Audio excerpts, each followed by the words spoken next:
pendidikan di era pandemi. Kita sebagai masyarakat juga menyadari betapa pentingnya kebersihan, betapa pentingnya kesehatan, dan betapa pentingnya norma-norma kemanusiaan di dalam masyarakat. Kondisi pandemi yang saat ini melanda menciptakan banyak pembelajaran baru, tidak hanya untuk guru, murid, dan orang tua, tetapi untuk seluruh masyarakat di Indonesia.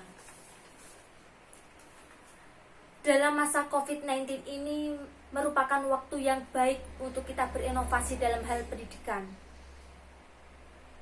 agar bisa menjadi masyarakat dan bangsa yang lebih baik ke depannya.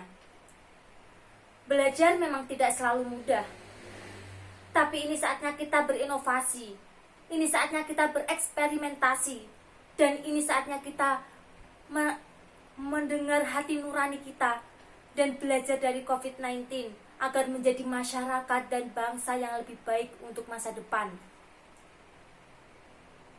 Pandemi COVID-19 telah memberi kita begitu banyak pelajaran. Tidak hanya tentang upaya memutus rantai penularan, tapi juga bagaimana anak-anak kita tetap belajar dan bagaimana sekolah-sekolah berkreasi memanfaatkan teknologi dalam proses belajar mengajar. Pendidikan merupakan kunci pembangunan sumber daya manusia.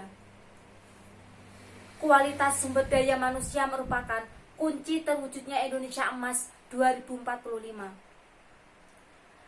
yang adil dan sejahtera, aman dan damai, serta maju dan mendunia. Pendidikan yang akan menentukan kemana bangsa ini akan menyongsong masa depannya.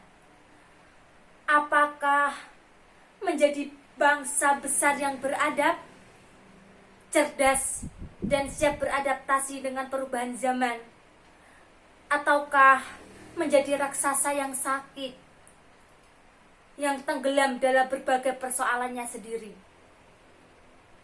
kalah dalam persaingan global, dan bahkan diacak-acak berbagai kepentingan jangka pendek, baik dari dalam maupun dari luar negeri. Terkait kualitas, kita juga masih harus meningkatkan kualitas tenaga pengajar, kurikulum pendidikan, hingga tingkat daya saing pendidikan nasional. Mari kita perbaiki strategi link and match antara dunia pendidikan dan dunia lapangan kerja. Reformasi pendidikan merupakan tanggung jawab kita semua. Mari bersama kita perbaiki semua aspek sistem rekrutmen tenaga pendidik, keterpaduan kebijakan anggaran pendidikan pusat dan daerah, lalu infrastruktur pendidikan hingga subkomponen lain yang mempengaruhi kualitas pendidikan nasional. Pekerjaan rumah kita dalam meningkatkan kualitas pendidikan nasional memang masih banyak. Pandemi COVID-19 ini menyingkapkan sejumlah persoalan genting yang harus segera diatasi karena menyangkut keberlangsungannya dan kualitas pendidikan para murid serta kesejahteraan para guru dan dosen. Betapapun sulitnya, kita harus terus memperjuangkan dan mengawal proses reformasi pendidikan sebagai kunci kejayaan NKRI.